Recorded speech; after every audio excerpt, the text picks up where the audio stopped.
All right. welcome. All right, so hello and welcome, Christina Tsiripidou. Christina is a health coach and a nutritional therapist. She's a supportive mentor and a wellness authority who works with clients to help them feel their best through the use of food and lifestyle changes. Her approach is research and evidence-based, and she promotes the benefits of good, wholesome, unprocessed foods for optimal well-being, as well as the therapeutic effects of particular foods for specific health conditions. Christina treats the body as a whole, seeking the root source of health concerns rather than simply treating the symptoms. So I'm excited to delve into today's episode, which is all about the gut and its importance for health. And many people aren't aware of just how important the gut is and its impact on our health. So let us begin by identifying and discussing what gut flora is and why it's important to our health, and what's the link and connection. Amazing. Thank you very much for the introduction, Despina. I'm honored to be on your YouTube and on podcast as well. Thank you so much for the invite. I think you're doing an amazing job by spreading the message and also doing your best from your end to raise awareness for well-being and how that affects our health. So thank you very much for inviting me. You're welcome. Shall I start telling you a little bit about my story? So how come, I guess, not that I'm the expert, but I know that much about guts, and I've done the research behind it. Mm-hmm. So I used to work before I got certified as a holistic health coach and a nutritional therapist. I was working in a 9 to 5 or to 6 job. And I guess I knew little about diet and lifestyle and how that affects our well-being and our health. And at some point, around into like 3 years, 4 years into my corporate job, I started feeling depressed for no reason. I couldn't focus. People were talking to me and my mind would be somewhere else. I would constantly travel somewhere else.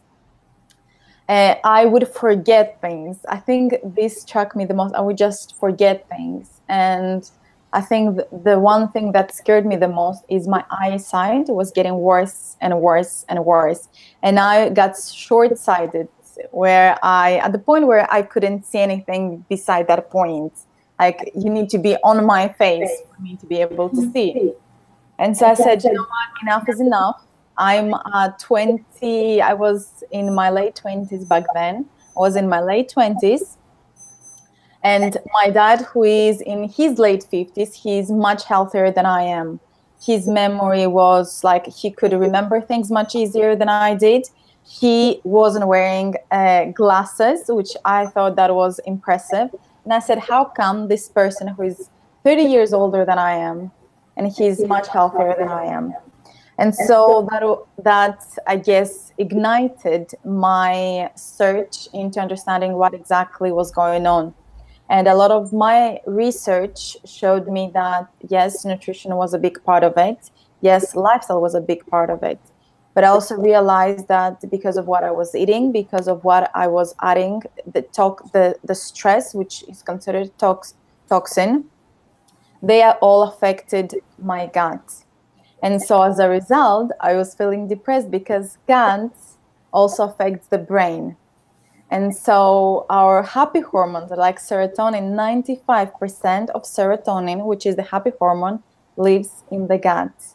So it's natural that it affects your mood as well. So you mentioned earlier why we need to understand gut flora, the importance of gut flora. And there are a few things to understand. First of all, because most of your digestion happens in your gut. Your gut produces vitamins, minerals, and hormones. So that's a very important thing to understand. Obviously, it also responds to infections and to medicine. And as I mentioned before, it also affects your moods and your motivation, which are very important things. So when we talk about gut flora, we mean the microbiome. So in our gut, we have bacteria. These bacteria are good bacteria and are bad bacteria. But we need both of them for our survival and for our health. The problem arises when our bad bacteria are becoming more than our good benevolent bacteria, let's say. So when there's an imbalance in that, then this is where the issues come, and usually that can cause inflammation in the body and different diseases such as diabetes, obesity. Obesity is affected by how many bacteria, the type of variety of bacteria you have in your gut. And we'll mention that in just a second. I'll expand on this in just a second. And then you have even osteoporosis is potentially linked to gut. And obviously, because the center point of our immune system is the bacteria that exist in our gut, and immune system affects our nervous system, that also affects any brain diseases such as Alzheimer's disease and dementia. And so I was reading, when I first started my research, I was reading about this interesting project called the Personalized Nutrition Project.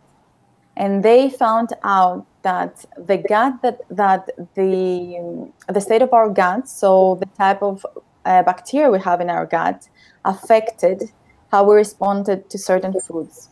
And they've identified that people that had less bacteria actually were more obese, tended to be obese, and people that had a variety of bacteria in their gut, they were healthier. They were thinner, they were fitter, I guess, healthier people. They didn't suffer from obesity. And one of the tests that they did, they had two mice. They had a fat mice and they had a thin mice. And they just grabbed a few bacteria from the thin mice and they injected it in the fat mice. And because the thin mice had less bacteria, it started gaining weight. So you can immediately see that bacteria is something that we should actually embrace in our gut. I think I started talking too much because I'm really into the subject. No, that was really interesting to know. It's just because a lot of people don't know about the gut, and you know, it's important to know that you need to look after your gut, and you need this friendly gut bacteria to prevent certain diseases, and you know. Exactly, and like the ancient Greek medical practitioner, Hippocrates, he did say something that's now realizing is true, that all disease begins in the gut. All disease begins in the gut. Yeah. So gut is a very important part of our health. Definitely. So what are the possible causes of like having gut imbalances? What could like cause your body to produce, your gut to have less of the good bacteria and more of the bad bacteria? Yeah, so that's a really good question. So stress is one of them. Stress is a toxin. And it does affect your immune system. Well, it does affect your gut, first of all, which means that it will definitely affect your immune system. What you eat, so if you eat a lot of sugar, if you eat a lot of if you eat a lot of food that is processed, sorry, I just forgot the word for a minute. So a lot of processed food, that feeds the bad bacteria, which results in imbalance. So that is an issue, that can be an issue. So your diet, definitely. The lack of exercise. So if you're not exercising, that will then clog, I guess, the good flow in your gut. And I mean, we will talk about it later on, because there's always some exercises that I recommend to my clients to do in order to move that bowel, but we will mention that in a little bit. So alcohol is the other one. Alcohol also is considered toxic. It depends, obviously, what type of alcohol, because there are red wine extracts that are actually beneficial to the gut. but usually like beer, cheap red wine, white wine. If we drink them too much and frequently, then they become malevolent for our body, and especially for the community that exists in our gut, which is the gut flora. So these are the main ones that usually affect our gut. But it does affect. It definitely depends on your lifestyle as well. So if you, on the flip side, in order for you to improve, I guess, your gut, but your environment in your gut, you do need to exercise. And usually what I do recommend is bouncing up and down a little bit, so that movement helps the flow in your gut. It's actually really good for your bowel movement. So a little bit bouncing up and down. Yoga is really good, especially yoga where you need to twist a lot with your body, because that also helps with the bowel movements. Then eating a lot of fermented foods. I think what's very important to mention, fermented, pickled food, they contain probiotics, which are the friendly bacteria for our guts. And I was reading about this research in 1982. He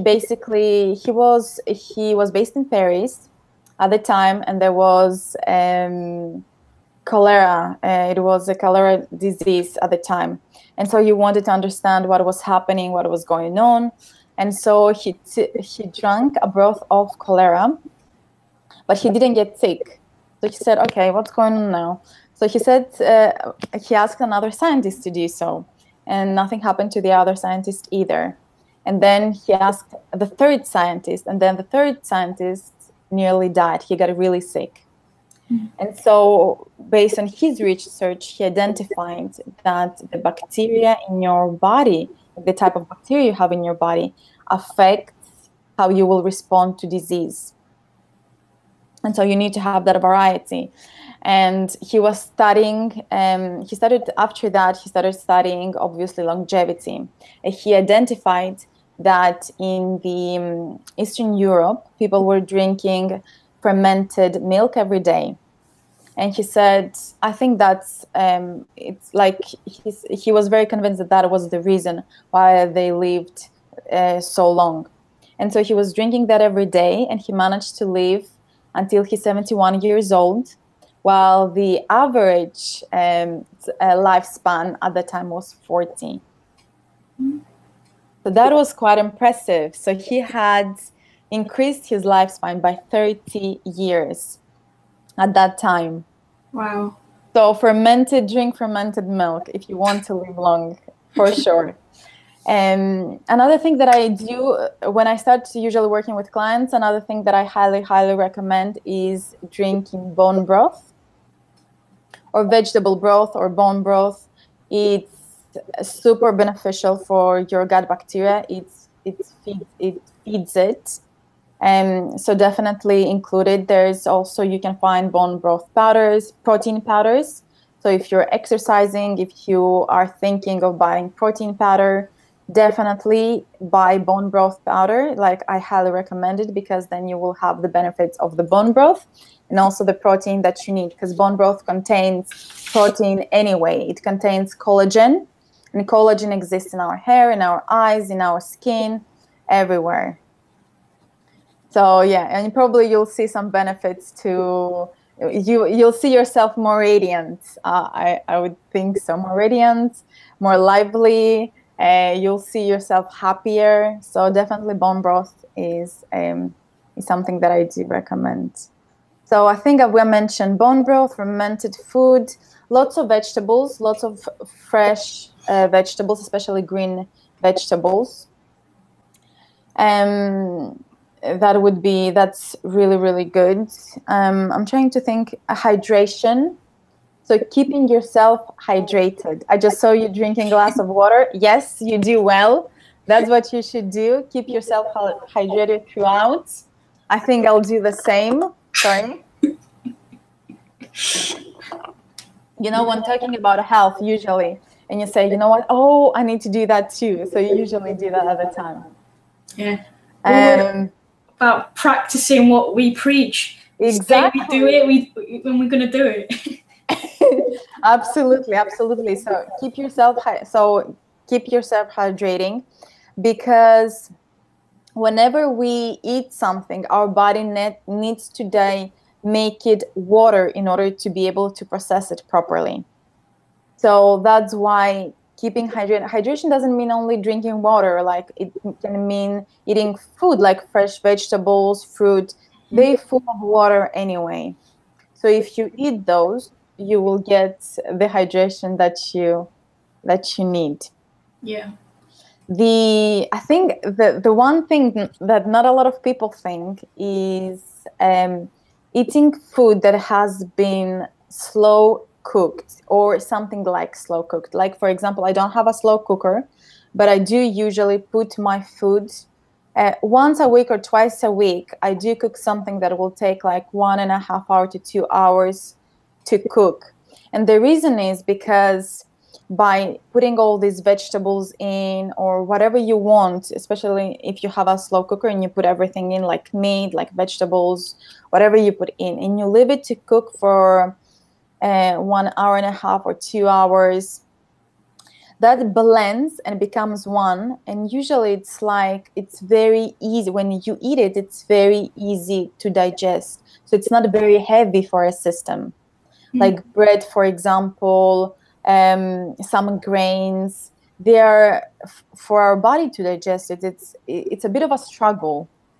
So eating things that have already either pre-digested, I'll just expand on this a little bit in a bit. Are they pre-digested, or that are easily digestible, such as foods that have been blended well, or have been cooked in a slow cooker or slow cooker type of way? They're much easier and friendlier to our gut, so it's much easier for the digestion. It's not heavy for it, so it doesn't have to work too much. And especially if you come, for example, if you had a late dinner, so usually I recommend eating 2 or 3 hours before you go to bed. But if there's something happened, you were out and you come home late, having that type of alternative means that your blood flow while you sleep will not necessarily spend too much time on your digestion, but it will also spend time on your brain, which is what you need during the evening, because you want blood flow running through your brain, for memory, for better function anyway. So we said about monofood, hydration. We talk about bone broth, fermented, and pickles. I think that's the main, and lots of vegetables. I think that's the main ones. Because I suffered with, I used to go to the toilet just before I started learning about these things. I used to go to the toilet once every 2 or 3 days, which is not good. You need to go to the toilet, like your bowel needs to move like 1 to 3 times per day. And I started noticing that when I increased exercise, when I started exercising more, when I started eating fermented foods, and when I changed my diet and lifestyle completely, my bowel movements were more frequent. That's what you want. Yeah, you just don't want to go to the toilet like once in a while. No, that's not good. That's not good. Yeah.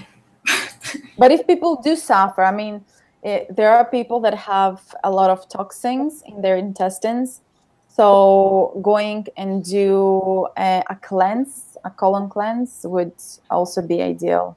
Yeah. So what might be the signs or like symptoms of someone who's suffering from gut imbalances? So one of them we already mentioned. So that's if you go to the loo like once in a blue moon. So so it should be 1 to 3 times per day. So if you go less than that, then it's definitely something to look into. If you suffer from inflammation in your body, then that's a sign. Like psoriasis is a sign. Different type of inflammation in your body. Obviously, slight depression can be a sign, anxiety can be a sign too. Like I suffered a lot with anxiety and stress. Like I would get stressed and anxious about the little things.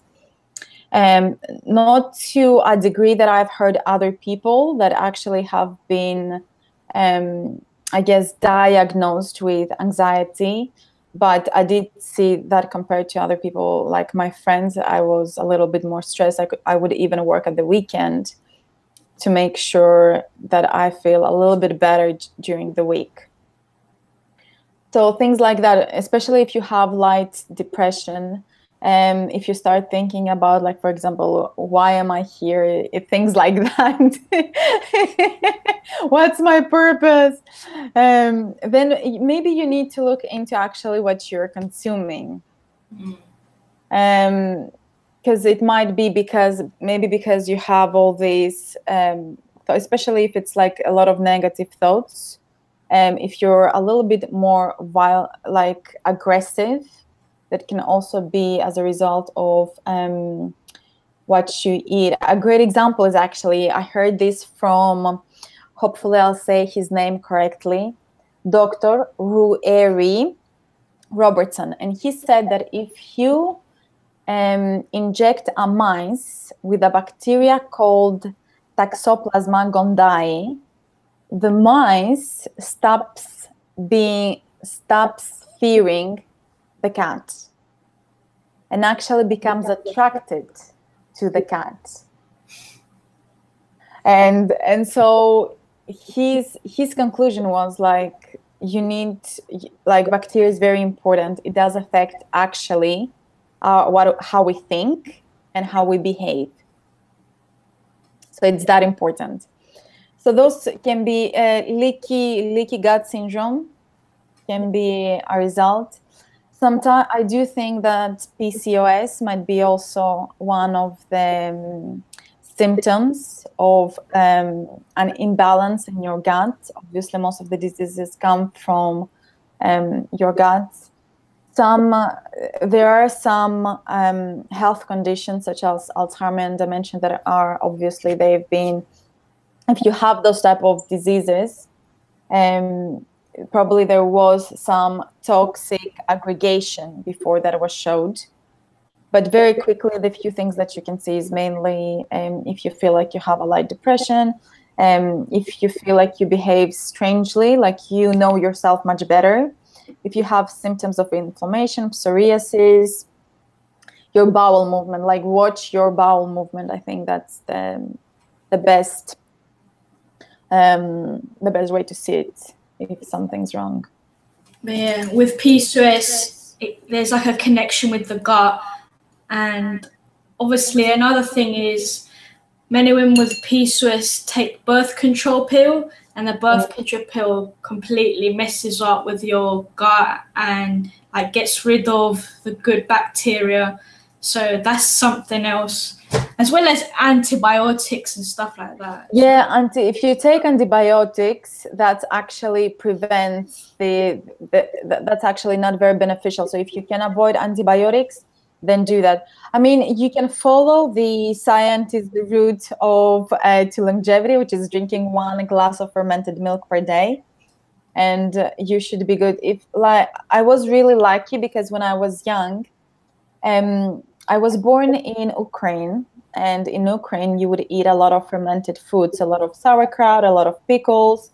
So I was grown on this food, and as soon as I stopped eating those food, I saw a massive change in my body. Now, if whoever comes at my house, there's always some type of fermented food that I have.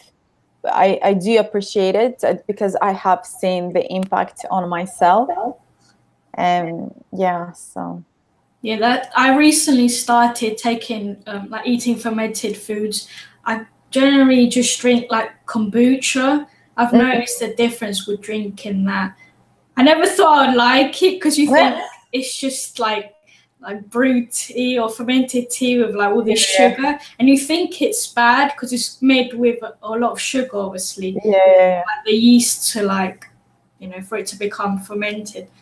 but it's actually good for you and it tastes all right. Yeah, no, kombucha tastes amazing. Like I started drinking a couple of years ago. I started drinking kombucha. I'm not very.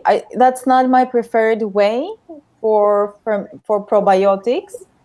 It is one way that I recommend, but I love like pickles. I love pickles and sauerkraut, so that's my way to. And also, I do drink fermented milk 2 or 3 times per week because I do see the benefits of it. I mean, if other people, if the scientist did it and he lived 30 years more than he could potentially, then there's definitely a benefit to it. Yeah. What I potentially forgot to mention is also sleep disruption might occur if your gut bacteria is not in balance. So maybe some of the things that you first need to, when you see things happening that you don't recognize or you're not familiar with, maybe the first thing that you need to look into is, okay, do I need to up my bacteria in my body? So try more sauerkraut, eat more fermented food. I mean, none of them are natural, none of them will cause any harm. So it's I guess, it's the way to try things without any side effect. So that was good. But yeah, we touched on the diet, what your diet should look like. We said exercise, sleeping. So do you have any other tips, like when you're eating, to make sure you're chewing more and be mindful? Yeah, actually, that's a good point. Thank you for asking. Chewing. So I said I will mention something, and I completely forgot about it. So we have sometimes when we're overloaded with toxins, especially when it comes to our digestive system, it will have some difficulty digesting anything else you will put in. So there are some grains, for example, that our body has difficulty to digest. So the digestion needs to start from the mouth. This is where the digestion starts, especially for grains. And so what I tend to recommend is turning the food exactly as you would turn it, like all blend into one on your slow cooker, to do that in your mouth by chewing. And so every bite, you try and chew every bite for 30 times. So 30 times try and chew every bite. This way you pre-digest the food.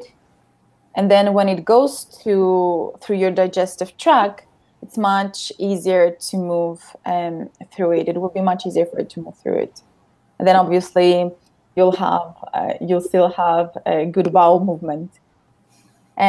So yeah, definitely I do recommend, because you will avoid gas issues, bloating. You will avoid gut issues. Also, it's kind of more, it kind of works as a mindfulness exercise, and as a result, obviously, your stress level will decrease. So do it to decrease your stress levels, I guess. And a great example is something that we find in nature. There are birds mom birds, they usually will pre-digest the food before they inserting into their little ones. So this is something that you can do exactly with your mouth. So you can use your mouth as your mother bird, where you pre-digest the food. So you chew it very, very well, at least for 30 times each bite. And then your gut will be like your little child, where you're already providing them pre-digested food, so it doesn't struggle.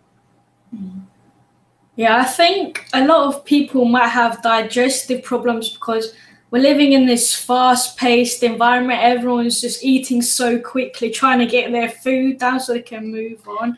And it's just, you just need to actually sit with your food and just chew. Yeah, exactly. And I know that initially it will sound like, oh my God, how much time will I spend eating this? I'm sure that there are people that thought about this. But it's good for you, but it's what you prefer. Do you want to get sick later, or would you like to chew? And you know what? You have, usually in the UK, people have a 1 hour break. So you can take the 30 minutes of your break and just learn how to chew. And you can do that with your colleagues. I know that a lot of, in London, there is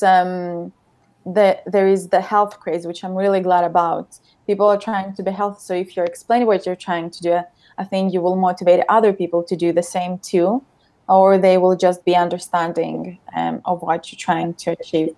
So definitely, chewing is nothing to be scared of or to feel bored.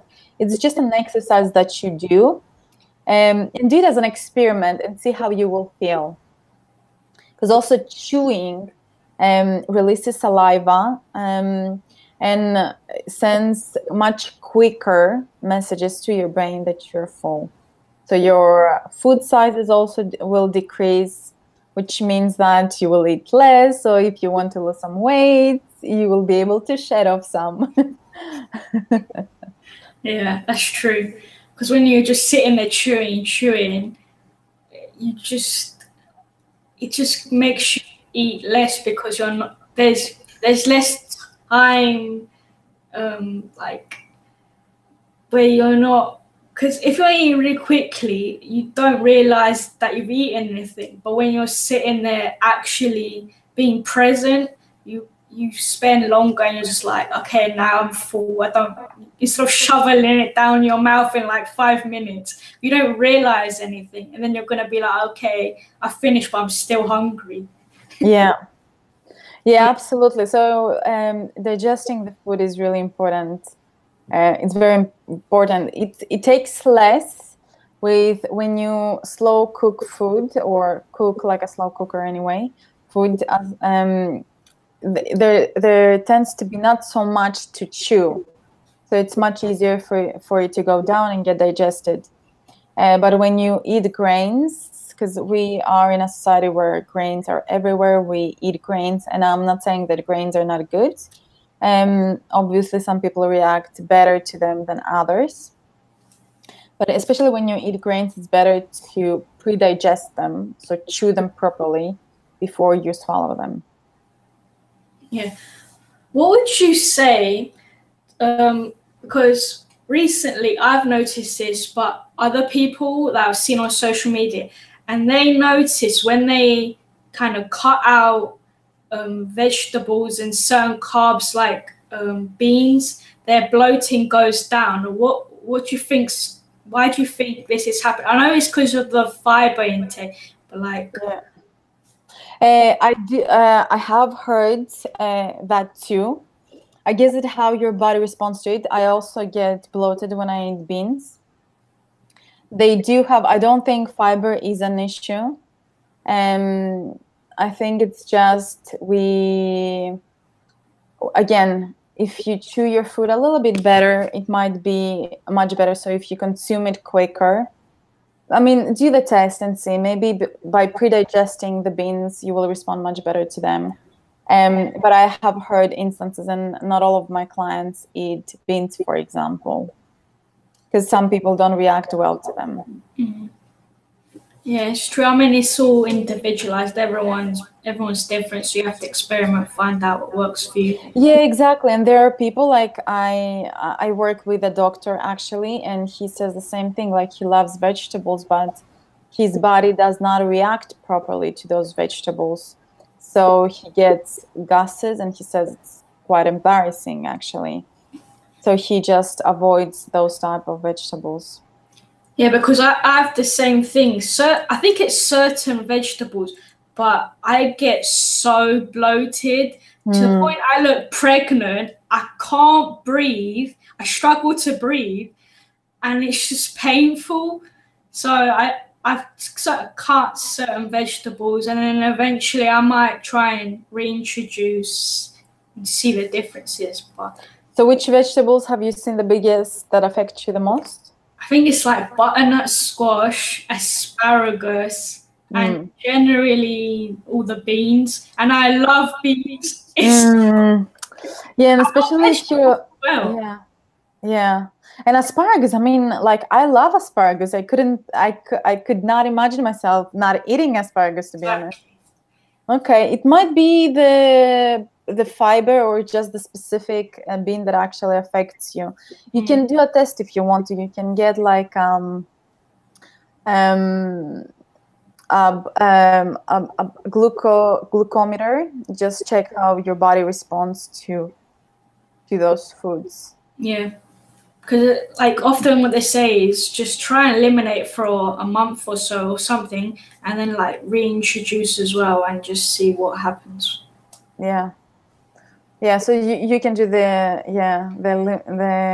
elimination process. I think that's the best one, actually, to see what's going on or not. But yeah, it's definitely something you don't really expect eating vegetables to cause such a problem, but it can happen. Again, I do think again, the personalized nutrition project that I was referring to, amongst other things, they saw that depending on what gut bacteria you have in your body responds differently to the food. So there are actually people that responded within a healthy blood sugar level for ice cream, while others obviously responded in a more unnatural, let's say, way. So it definitely depends on what gut bacteria you have, on how your body responds to them, on the amount. Like, even if you eat too much, like if you eat too much of something, that might be also an issue. Like, especially if you don't have proper bowel movements, I think you will have a reaction to certain foods. It's really interesting talking about the gut. Yeah, gut is. I think it's a beautiful subject, definitely. It's something that we need to look into for sure. And it affects not just one area of our lives, it affects actually multiple areas of our lives.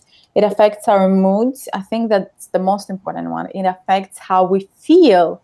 And our health, yeah. Yeah, exactly. So everything starts in the gut. So take care of your gut. Try and do the combined, the slow cooker thing, and see how you will feel. Yeah, you said a lot of good tips throughout the podcast episode. Really good tips that you can just implement. It's very practical advice. And yeah, to wrap up, where can our listeners connect with you? Where can they find you? So I run my own show on YouTube. So I'm under Christina Tsiripidou. And I also have a podcast. I actually launched it this week, which I'm super, super excited about. It's called Holistic Health with Christina. So I gave it a much easier name than to my YouTube channel. So you can find me much easier. I'm also on social channels such as Instagram and Facebook with my name. So Christina Tsiripidou. Obviously, you can find me on my site, www.christinatsiripidou.com, and I will be looking forward to connecting with you guys. I have all the social media channels, your website, your podcast, everything in the description, and when I upload it to my website too, so everyone can find you there and connect. So thank you so much, Christina. It was such a good podcast episode, such valuable information, great tips, and thanks for teaching us and giving us the information and tools to help improve our gut health, help us increase our friendly gut bacteria. And yeah, thank you so much. My pleasure, Despina, and thank you so much for the invite. Like I said, I'm honored for you to have me here, I guess. Thank you so much. Thank you.